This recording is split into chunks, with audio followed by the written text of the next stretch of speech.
Bom dia, galera, aqui quem está falando é o professor Marcelo Rocha e vamos continuar resolvendo provinda especialista da aeronáutica. Hoje a gente vai resolver aí algumas questões importantes da prova de 2016.2. Lembrando que eu já fiz a 2016.1, 2017.1 e 2017.2. Vamos começar com a nossa questão 74, galera. Na questão 74, ele fala o seguinte: são dadas duas cargas conforme a figura. Considerando E1 o módulo do campo elétrico devido à carga Q1, E2 o módulo do campo elétrico devido à carga Q2, V1 o potencial elétrico devido à carga Q1 e V2 o potencial elétrico devido à carga Q2. Considere EP o campo elétrico e VP o potencial resultante no ponto P.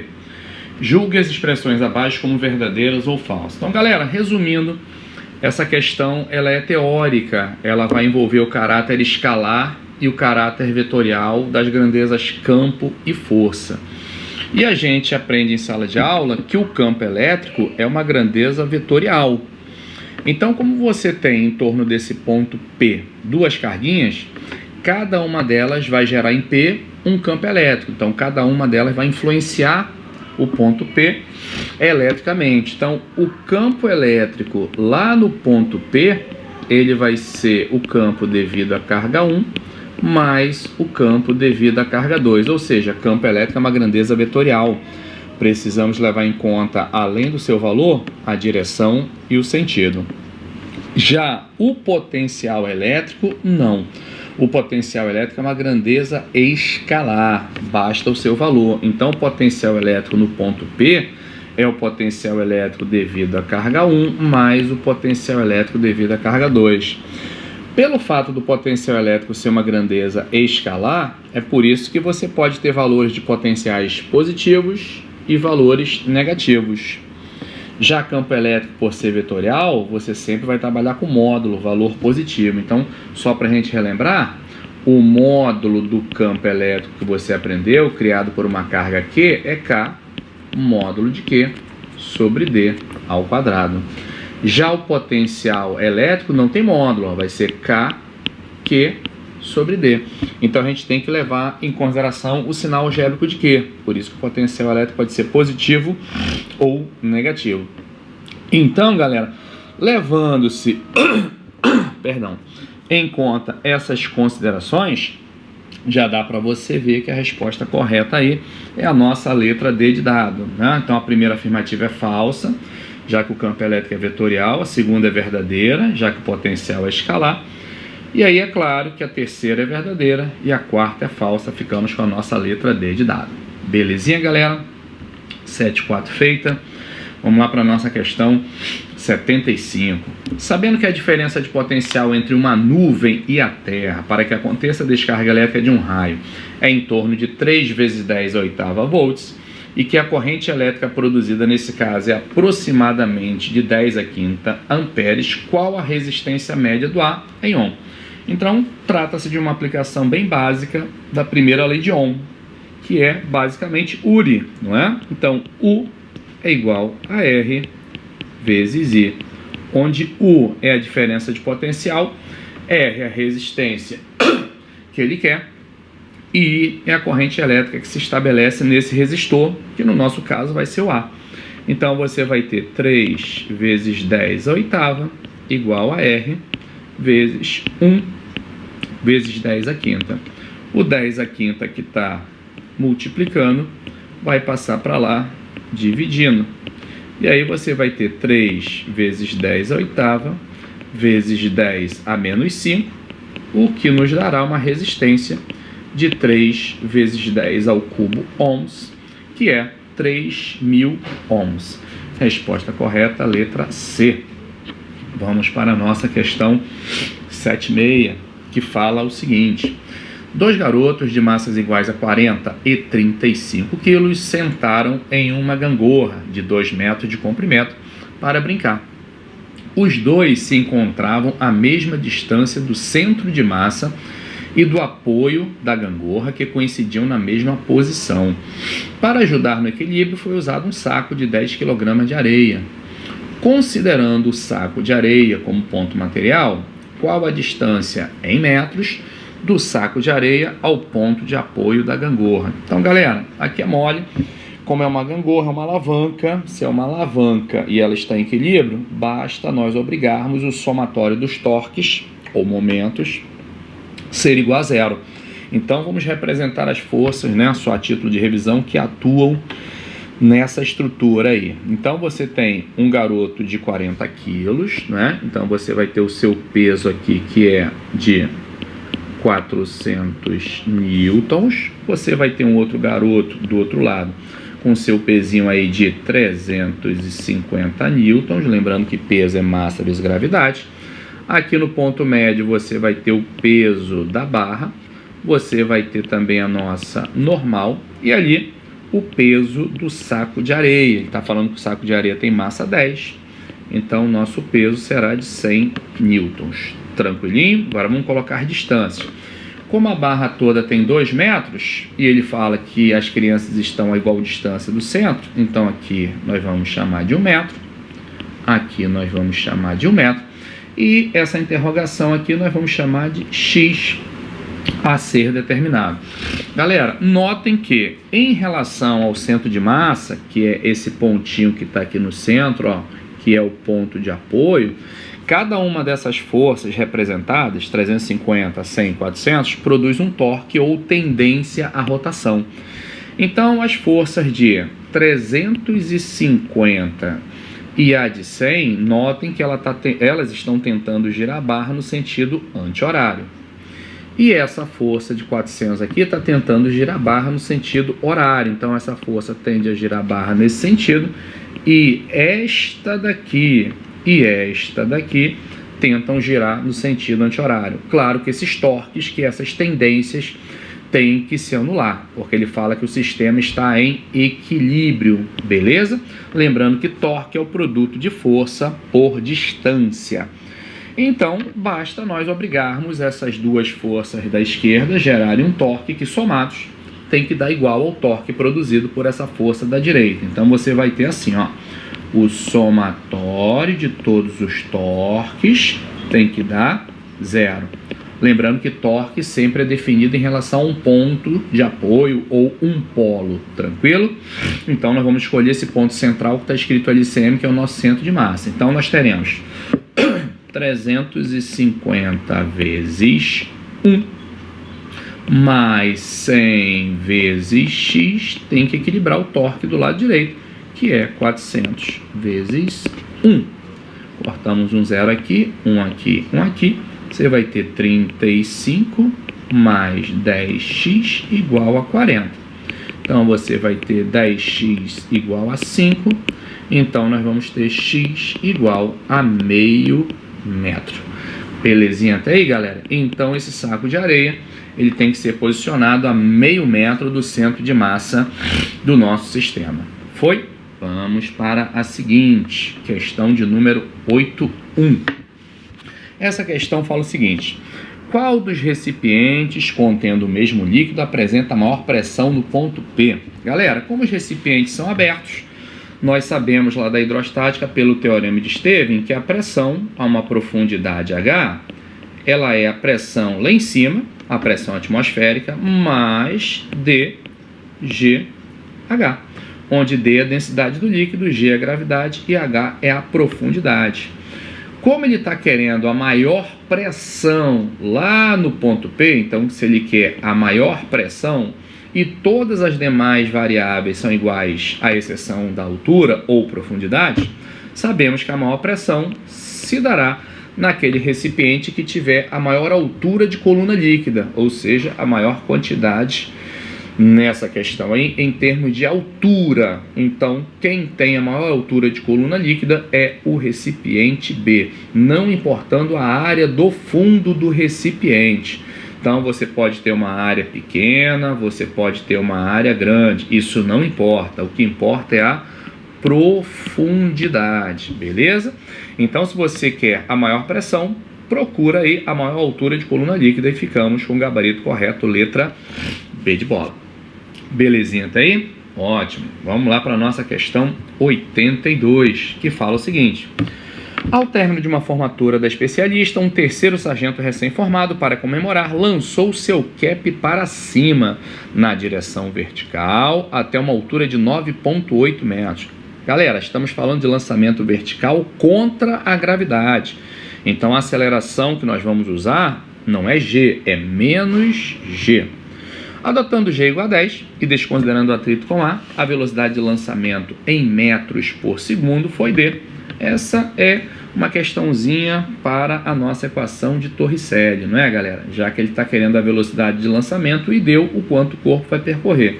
Então você vai fazer V ao quadrado é igual a V0 ao quadrado mais 2 vezes A vezes o ΔS, que é a nossa distância percorrida.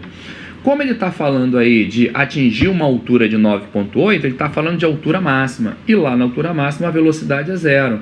Então 0 ao quadrado é a velocidade de lançamento ao quadrado, mais 2 vezes menos 10, que é a aceleração da gravidade, vezes o quanto andou o corpo até atingir a altura máxima. Então V0 ao quadrado, mais com menos vai dar menos, passando para lá mais, 20 vezes 9,8.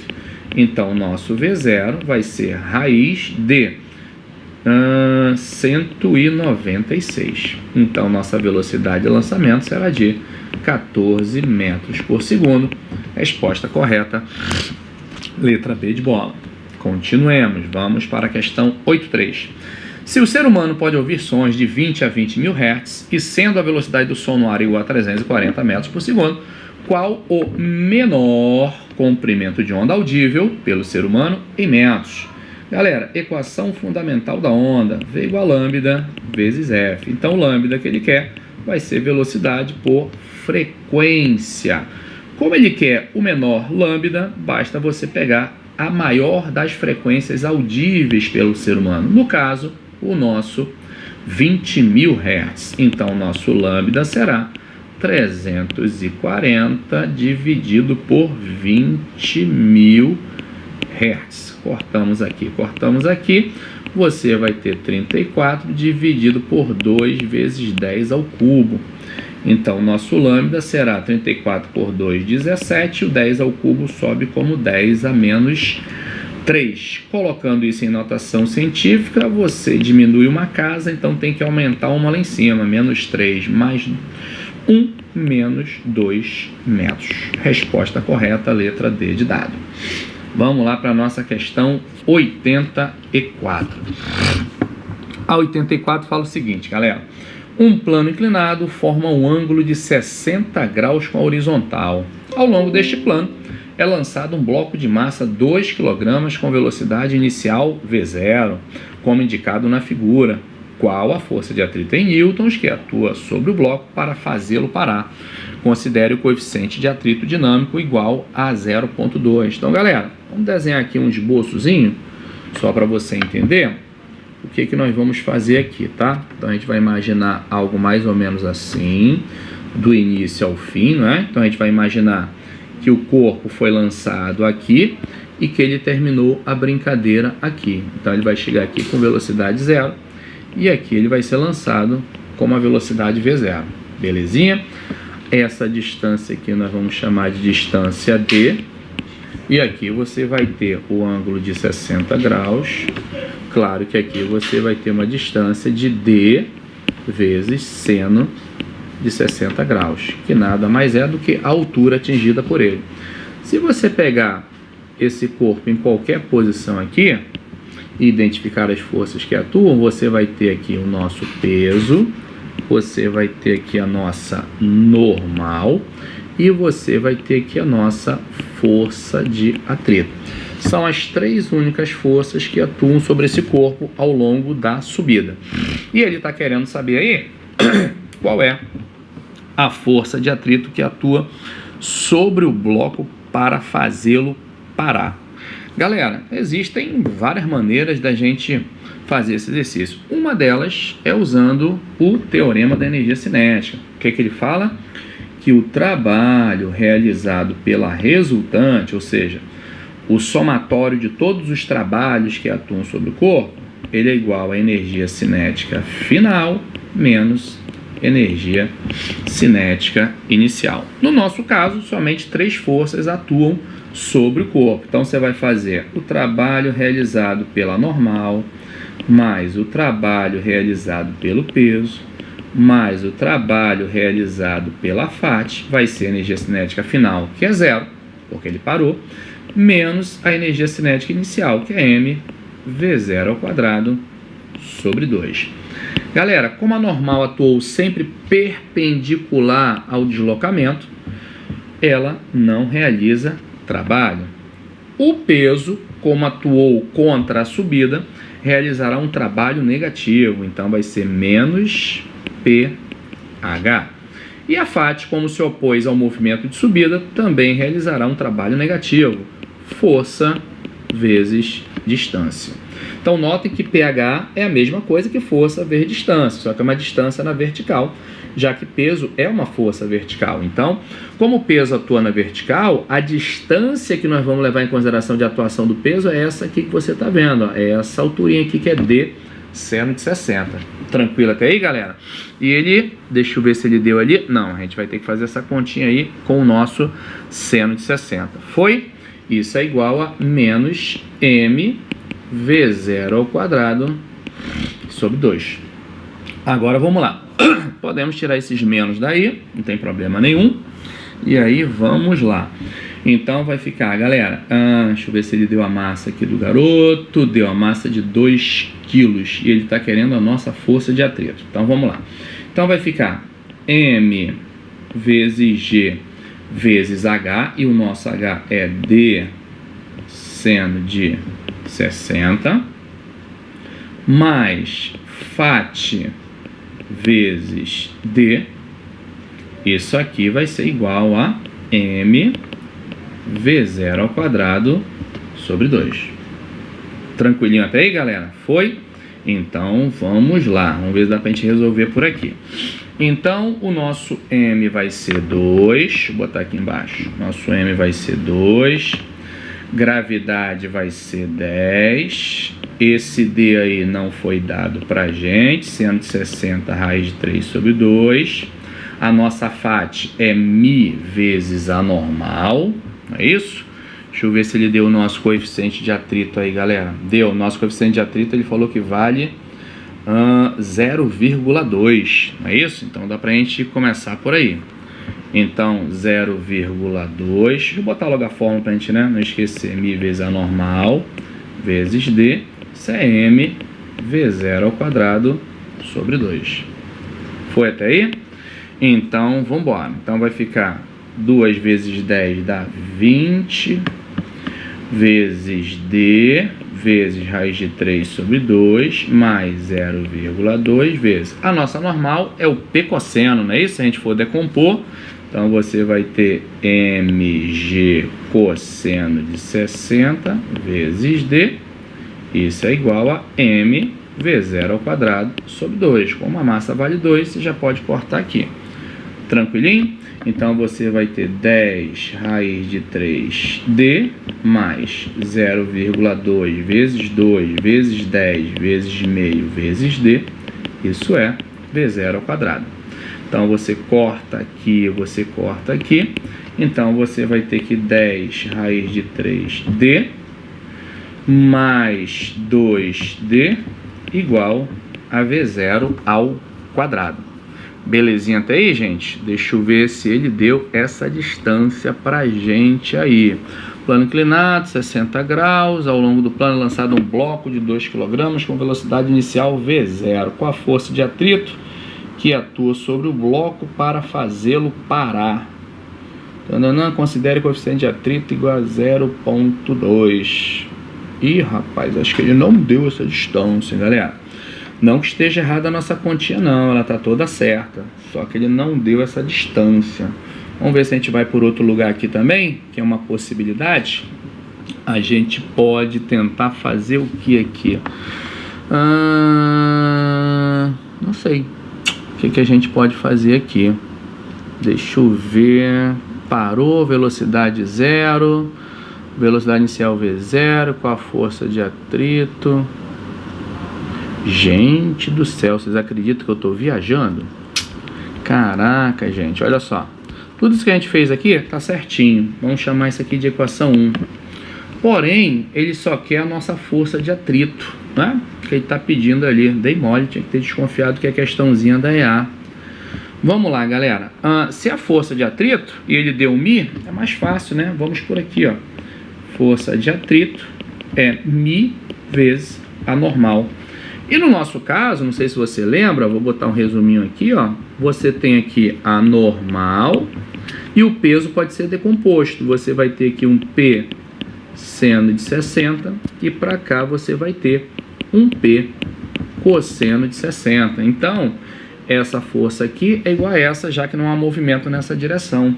Então, você pode dizer que a FAT é μ vezes P vezes cosseno de 60. Então, isso vai ser 0,2 vezes massa vezes gravidade vezes meio. Cortou meio com meio. Então, nós concluímos que a FAT vale 2 newtons, obviamente. Então, foi tudo isso aqui desnecessário. Mas foi bom que a gente fez uma revisãozinha de teorema da energia cinética. Galera, tudo isso que foi feito aqui está correto, tá? Só que eu pensei no início que ele queria a nossa velocidade inicial. Então eu fui atrás da velocidade inicial e não é. Ele quer a nossa força de atrito. Se é força de atrito, basta fazer μ vezes a normal. Beleza, galera? Foi mal vocês terem perdido tempo aí, mas é bom que a gente faz uma revisãozinha, tá? Caso ele pedisse a velocidade inicial ou caso ele pedisse a distância, seria por aí que nós deveríamos trabalhar. Belezinha? Então vamos embora. Vamos lá para a nossa questão 88. Uma hélice de avião gira a 2.800 RPM. Qual a frequência de rotação da hélice em unidade do SI? Galera, no sistema internacional, a unidade de frequência é o Hertz. Hertz é a mesma coisa que ciclos por segundo, revoluções por segundo, rotações por segundo. Então vamos lá. A frequência que ele deu é de 2.800 RPM. O que é isso? 2.800 rotações realizadas em 1 minuto. Isso é a mesma coisa que 2.800 rotações em 60 segundos. Cortamos 0 com 0 e aí você tem 280 por 6. Dá para simplificar? Dá por 2, né? Então dá 140 por 3, isso rotações por segundo, o que dará uma frequência de aproximadamente 46,7 Hz, que é a mesma coisa que RPS. Então ficamos aí com a nossa letra D de dado. Questão de número 89. Um carrinho é puxado em um sistema sem atrito por um fio inextensível numa região de aceleração gravitacional igual a 10 metros por segundo ao quadrado, como mostra a figura. Sabendo que o carrinho tem massa igual a 200 gramas, sua aceleração em metros por segundo ao quadrado será aproximadamente. Então vamos lá, galera. Isolando o bloco, você vai ter aqui peso, 50 newtons, não é verdade? Que ele está querendo aí a nossa aceleração. Então você tem aí peso, que é de 50 newtons, e tração. E no carrinho ali em cima você tem unicamente tração. Lembrando que esta tração que atua no bloquinho aqui, ó, é feita pelo carrinho através do cabo. Pelo princípio da ação e reação, se o carro faz uma força chamada tração no bloco, o bloco faz a mesma força chamada tração no carro. Beleza até aí, galera? Então, vamos lá. Vamos montar o nosso sisteminha. Então, montando um sistema, você vai ter o seguinte. Para o bloco, você vai ter peso menos tração igual a M vezes A. E para o carro você vai ter tração igual a massa, cuidado que está em grama, vamos ter que passar para aquilo, massa vezes aceleração. Se você pegar e somar essas duas equações, a tração desaparece e você fica com 50 igual a 5,2 A. Então o nosso A será 50 dividido por 5,2. Então, nossa aceleração será de aproximadamente 9,6 metros por segundo ao quadrado. Belezinha até aí, galera? continuemos. Vamos lá para a nossa questão 90. Um corpúsculo de 10 gramas está eletrizado com uma carga de 20 microcoulombs e penetra perpendicularmente em um campo magnético uniforme extenso de 400 tesla, uma velocidade de 500 metros por segundo, descrevendo uma trajetória circular. Então, galera, é mais ou menos assim, ó. Vamos imaginar que você tem aqui um campo magnético entrando no papel, não é isso? E essas flechas que entram são igualmente espaçadas, já que ele fala que o campo magnético é uniforme, né? Então a gente representa aqui pela letra B. E aí você pode imaginar aqui uma trajetória circular. Tudo bem até aí? Então imagina uma partícula realizando uma trajetória circular. E aqui está o centro desse círculo e aqui o raio que ele vai pedir para a gente. É bom que você entenda que em qualquer ponto dessa trajetória circular, a força que atua sobre essa carga é a força magnética e ela aponta sempre para o centro, fazendo o papel de centrípeta. Então essa é a nossa força magnética. Bom, por isso que ele vai perguntar o seguinte: a força centrípeta em newtons e o raio da trajetória em metros são. Então vamos lá, galera. Se ele quer a nossa força centrípeta e você sabe que a força magnética faz o papel de centrípeta, então você vai fazer força centrípeta igual a força magnética, que é igual a módulo de Q vezes V vezes B vezes o seno de θ. Não é isso? Onde esse θ é o ângulo entre V e B. O ângulo entre o vetor velocidade e o vetor campo é 90 graus. Vamos pegar aqui, por exemplo, para você visualizar. Imagina a partícula nessa posição aqui, ó. Está aqui o nosso vetor velocidade, né? Fazendo um ângulo de 90 graus aí com o vetor campo que está entrando. Tranquilinho? Então, seno de 90 vale 1. Agora é só substituir. Então, nossa força centrípeta será a carga é de 20 micro, 20 vezes 10 a menos 6. A velocidade, que é constante, né? Já que o movimento circular é um MCU, ela vale 500, 5 vezes 10 ao quadrado. E o campo ele está falando aí que é de 400 tesla, 4 vezes 10 ao quadrado. Daqui você conclui que a força centrípeta vale 2 vezes 5, 10, vezes 4, 40. Então você vai ter 4 vezes 10 a sexta, vezes 10 a menos 6. Cortamos 10 a 6 com 10 a menos 6. 4 newton, já dá para a gente marcar a opção correta, que é D de dado. Mas digamos que você quisesse também calcular esse raio aí, galera. Só é você obrigar a força centrípeta, que você acabou de achar, a ser igual a mv ao quadrado sobre r. Então você teria 4 igual a massa é 10 gramas, temos que passar para quilo, 10 vezes 10 a menos 3. A velocidade é de 5 vezes 10 ao quadrado, dividido pelo raio.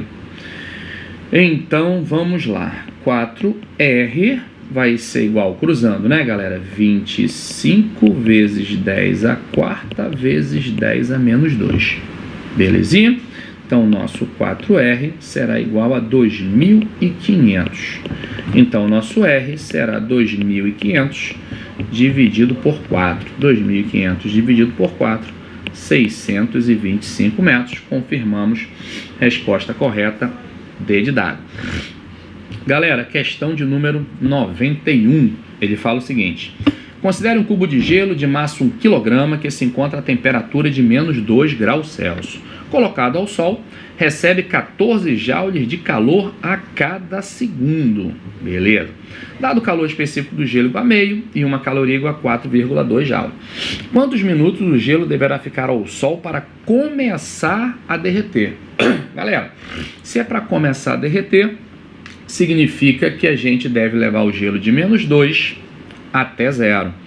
Então, se só tem variação de temperatura, ainda não tem derretimento, a gente vai trabalhar com calor sensível. Então, a gente vai usar Q igual a M vezes C vezes Δθ.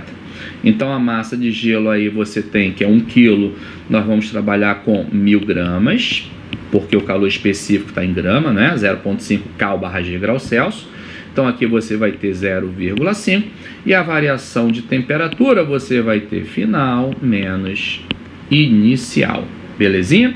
Daqui vai sair um 2, que corta com esse 2. Então, você conclui que o gelo necessitará de 1.000 calorias, ou 1.000 vezes 4,2 joules, o que dará 4.200 joules.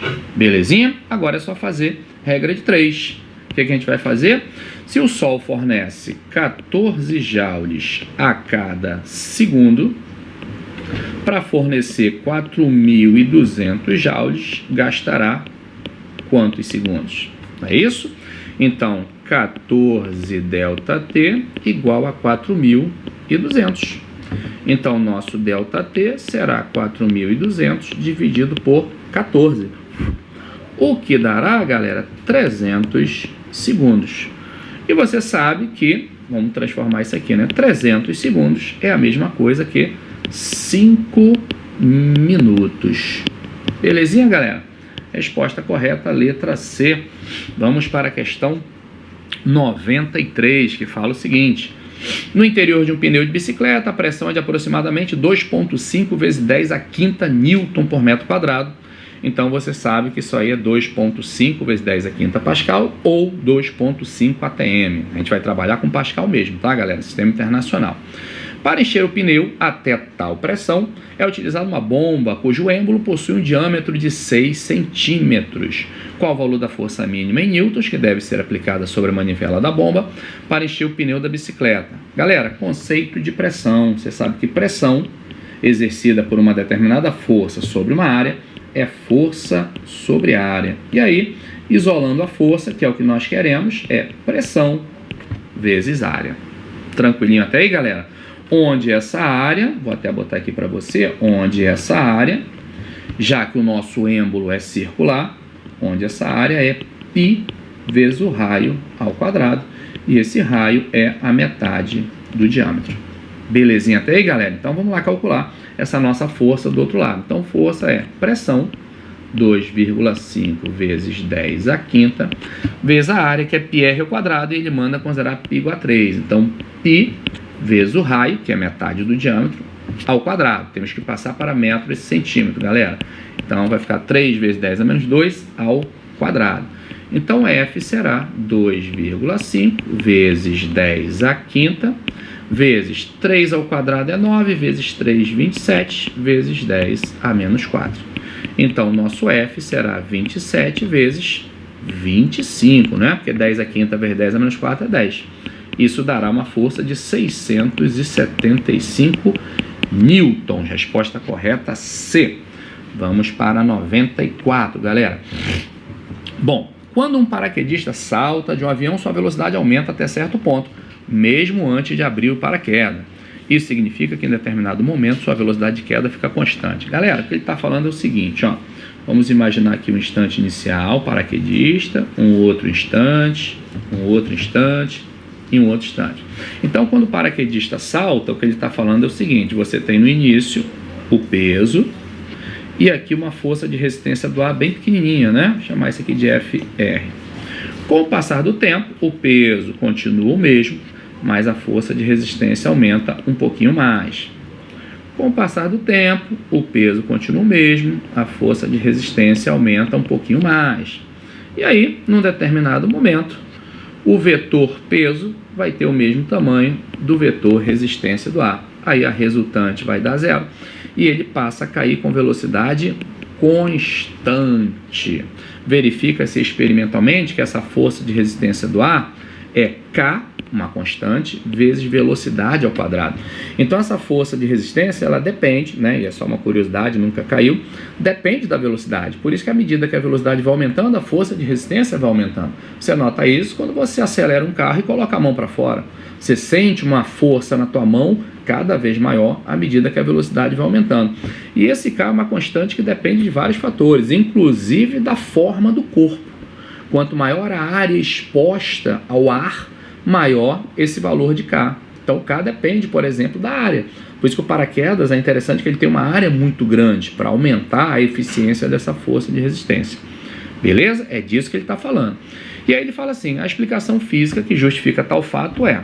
Bom, diante de tudo que eu falei, a resposta correta só pode ser a letra B de bola, a força de atrito que no caso é a nossa resistência do ar, aumenta até equilibrar a força-peso. Beleza, galera?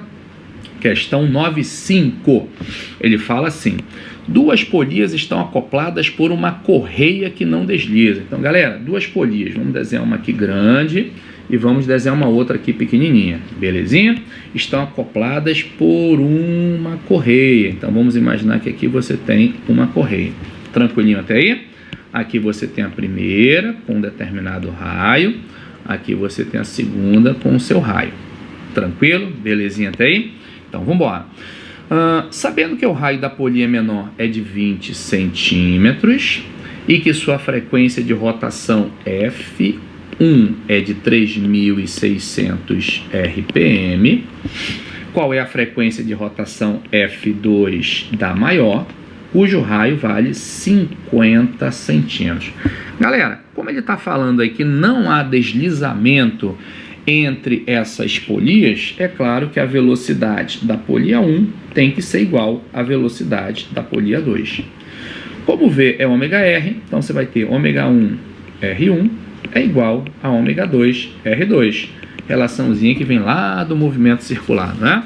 Ômega é 2πf, então 2π F1 vezes R1 é igual a 2π F2 vezes R2. Cortamos 2π com 2π, agora é só substituir. F1 é 3.600, R1 é 20, F2 é o que ele quer e o R2 vale 50. Belezinha, galera? Cortamos esse zero aqui com esse aqui e aí você vai ter um F2 igual a 7.200, que é o dobro de 3.600, dividido por 5, galera. Isso vai dar 1.440 RPM. Resposta correta, letra C. E aí, nossa última questão, questão 96, refração, fala o seguinte: o vidro tem índice de refração absoluto igual a 1,5, sendo a velocidade da luz no ar e no vácuo aproximadamente igual a 3 vezes 10 a oitava metros por segundo. Pode-se calcular a velocidade da luz no vidro. Aliás, pode-se? Acho que pode-se, né? Ficou estranha essa frase. Tá. Então, pode-se calcular que a erro meu. Pode-se calcular que a velocidade da luz no vidro é igual a... Então, vamos lá, galera. Índice de refração N é igual a C sobre V. C é a velocidade da luz no vácuo, que ele deu 3 vezes 10 a oitava, e N é o índice de refração do meio. Então, 1,5 é igual a 3 vezes 10 a oitava metros por segundo, dividido por V. Trocamos de lugar V com 1,5, então você vai ter aqui embaixo 1,5, e em cima, galera, está em metro por segundo, eu vou colocar em quilômetros por segundo, tirando 3 zeros. Então você vai ter 3 vezes 10 a quinta quilômetros por segundo. 3 dividido por 1,5 é 2, você vai ter 2 vezes 10 a quinta quilômetros por segundo. Tá aí, galera, resposta correta, letra B.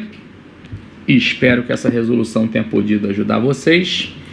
E, se Deus quiser, vocês vão se dar muito bem na prova de amanhã, tá? Vão com Deus, que Ele os ilumine, os tranquilize e tragam, por favor, um bom resultado, tá bom? Beijo no coração, fiquem com Deus novamente e fui!